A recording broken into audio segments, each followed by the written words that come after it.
Les premiers bâtiments que j'ai faits dans ma carrière étaient situés dans des zones, disons, plus sensibles, où il y avait moins de bitume, plus d'arbres. Et par réaction, j'ai fait des bâtiments qui se fondent, qui sont en fusion par rapport aux masses végétales, à l'environnement, enfin paysager. Et ça a donné des bâtiments végétalisés.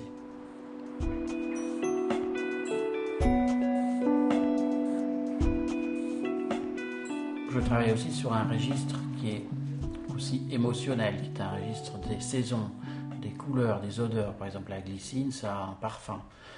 La glycine, ce qui est intéressant, c'est de donner envie aux gens de venir au printemps.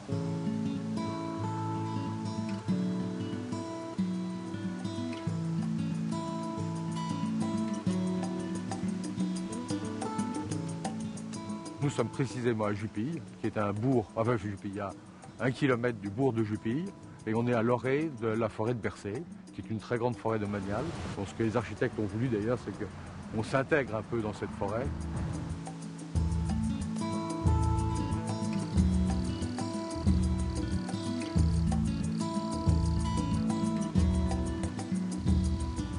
Le projet de camoufler, c'était une heureuse intuition d'Édouard François. On n'avait pas, nous, demandé ce type de projet. On n'aurait jamais imaginé demander un projet avec des murs végétaux, avec des grillages dorés. Ça nous a fait un peu rêver. Et on s'est dit, bon, ben, on a quand même envie de voir ce que ça va donner. Voilà le résultat. Hein, donc voilà le mur végétal dans toute sa splendeur. Je crois qu'une des idées de base, c'était d'être un petit peu comme des oiseaux, hein, derrière une haie.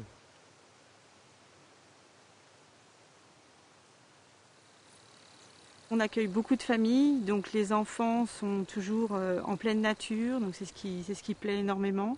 Le fait de pouvoir profiter, d'être dehors, dedans. Les gîtes sont vraiment conçus de cette façon-là. Et c'est vrai que ça les amène beaucoup à réfléchir, d'abord sur la communauté entre l'arbre et la construction. Ça, c'est quelque chose qu'ils ne connaissent pas ou peu. Donc ça les amène à réfléchir, ça les amène à se poser des questions. Et je pense que pour tout ce qui est respect de l'environnement, etc., c'est bien.